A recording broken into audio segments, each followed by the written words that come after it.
नमस्कार साथियों, स्वागत है आपका आपके अपने चैनल संकल्प अध्ययन क्लासेस बुलंदशहर में। सभी को सुप्रभात, good morning to all of you.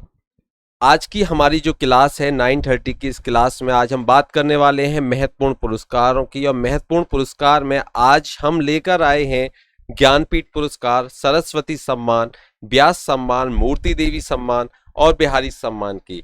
किसको किस वर्ष कौन सा पुरस्कार मिला है, किसके लिए मिला है, आज यही चर्चा होगी।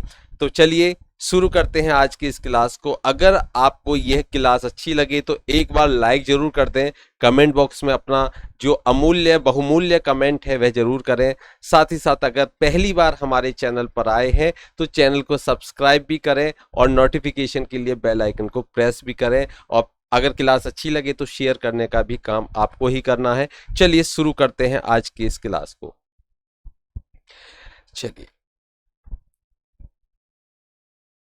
सबसे पहले आज हम बात कर रहे हैं किसकी, ज्ञानपीठ पुरस्कार की। तो सबसे पहले हम बात करेंगे ज्ञानपीठ पुरस्कार की। देखिए, ज्ञानपीठ पुरस्कार जो साहित्य के क्षेत्र में दिया जाने वाला एक सर्वोच्च पुरस्कार है। ज्ञानपीठ पुरस्कार एक ऐसा पुरस्कार है जो साहित्य के क्षेत्र में जो भारतीय साहित्य के क्षेत्र की अगर हम बात करें तो दिया जाने वाला क्या है, सर्वोच्च पुरस्कार है। ये दिया जाता है भारतीय ज्ञानपीठ न्यास के द्वारा। किसके द्वारा दिया जाता है? भारतीय ज्ञानपीठ न्यास के द्वारा ये पुरस्कार दिया जाता है। स्थापना जो मानी जाती है, इसकी स्थापना वर्ष 1965 में इस पुरस्कार को शुरू किया गया था। और पहले पुरस्कार प्राप्तकर्ता की अगर हम बात करें तो जी शंकर कुरूप जो थे, वर्ष 1965 में इनको ये पुरस्कार मिला और ऐसे ये पहले ज्ञानपीठ पुरस्कार को प्राप्त करने वाले बन गए।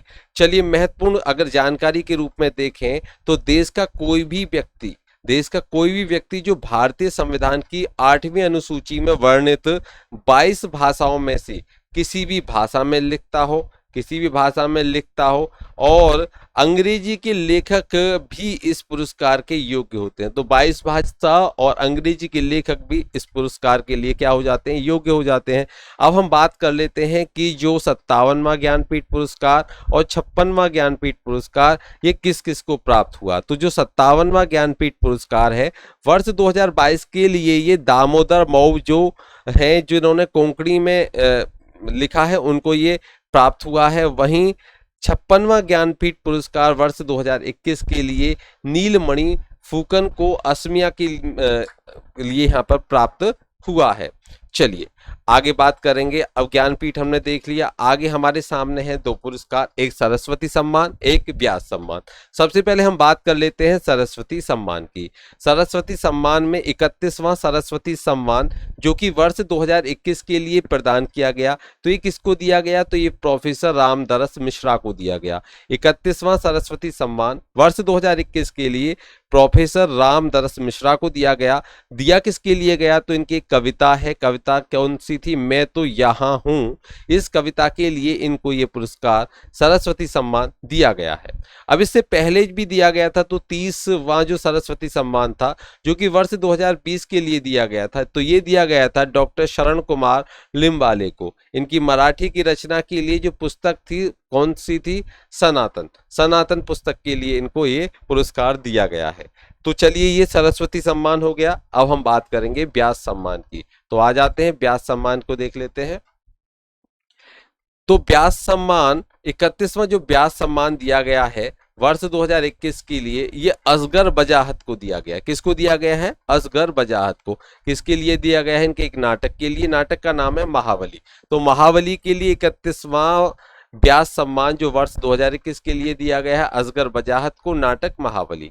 और 30वां व्यास पुरस्कार, अब 30वां व्यास पुरस्कार जो वर्ष 2020 के लिए दिया गया है, तो ये शरद पगारे को दिया गया है। किसके लिए दिया गया है? तो इनके उपन्यास है पाटलिपुत्र की साम्राज्ञी, उसके लिए ये पुरस्कार इनको दिया गया है। आगे देखिए, अगला है मूर्ति देवी सम्मान। कौन सा है? मूर्ति देवी सम्मान। तो 33वां मूर्ति देवी जो सम्मान पुरस्कार है, तो यह है वर्ष 2019 के लिए दिया गया। कौन सा? 33वां। किसको दिया गया? डॉक्टर विश्वनाथ तिवारी को। क्यों दिया गया भाई? उनकी एक रचना थी अस्थि व भवती। अस्थि व भवती के लिए उन्हें यह पुरस्कार दिया गया। और देखिए इसके बाद है बिहारी सम्मान। कौन सा है? बिहारी सम्मान। तो बिहारी सम्मान क्या है कि 31वां जो बिहारी पुरस्कार है वर्ष 2021 के लिए ये दिया गया। कौन सा? 31वां बिहारी पुरस्कार वर्ष 2021 के लिए दिया गया। किसको दिया गया? मधु कांकरिया को ये दिया गया। किसके लिए दिया गया? तो उनको क्यों दिया गया? उपन्यास लिखा था उन्होंने। कौन सा उपन्यास था? हम यहाँ थे, हम यहाँ थे। तो ये उपन्यास लिखा मधु कांकरिया ने और इनको ये 31वां बिहारी पुरस्कार दिया गया। तो आज हमने जो महत्वपूर्ण पुरस्कार हैं वह पुरस्कार देखे, जिनमें ज्ञानपीठ पुरस्कार को आज हमने देखा, सरस्वती सम्मान पुरस्कार को देखा, व्यास सम्मान पुरस्कार को देखा, मूर्ति देवी सम्मान और बिहारी सम्मान को हमने देखा। आपको ये क्लास हमारी कैसी लगी? क्लास अच्छी लगी है तो एक बार लाइक कर दें, शेयर कर दें। चैनल को सब्सक्राइब नहीं किया तो चैनल को सब्सक्राइब कर लें। मिलते हैं एक महत्वपूर्ण कंटेंट के साथ। फिर कल फिर एक महत्वपूर्ण कंटेंट को लेकर हम आपके समक्ष उपस्थित होंगे, जिसमें मैं आपको जानकारी दे दूं कि हमारी 3 और जीएस की क्लासेस चल रही हैं, जो 1 बजे 5:30 और शाम को 7 बजे 3 टाइम पर क्लासेस आती हैं और रात को हमारी 9:30 पर उड़ान सीरीज चल रही है। तो जीएस के लिए ऑलमोस्ट सभी क्लासेस हमारी रनिंग कर रही हैं, तो आप चैनल से जुड़ जाइए। सब्सक्राइब नहीं किया तो सब्सक्राइब कर लीजिए। आज के लिए इतना ही, मिलते हैं कल फिर इसी टाइम पर। तब तक हंसते रहिए, मुस्कुराते रहिए और जो आपने अपना लक्ष्य साध लिया है, जो लक्ष्य आपने अपना बना लिया है, उसको प्राप्त करने के लिए अपना जितना आप लगा सकते हो, जितना सामर्थ्य आप उपयोग कर सकते हो उतना उपयोग जरूर करें। क्योंकि लक्ष्य अगर मजबूत आपने बना लिया है, लक्ष्य के प्रति यदि दृढ़ निश्चय कर लिया है, तो फिर उसके बीच में आने वाली कठिनाइयां अपने आप धीरे धीरे समाप्त होने लगेंगी। आप लक्ष्य को बनाकर देखिए, लक्ष्य पर दृढ़ विश्वास करके देखिए कि आप इसको प्राप्त कर ही रहेंगे। नो इफ नो वट, आपको वह प्राप्त करना है। तो आज के लिए इतना ही, कल मिलते हैं फिर। तब तक के लिए बाय बाय, टेक केयर, जय हिंद।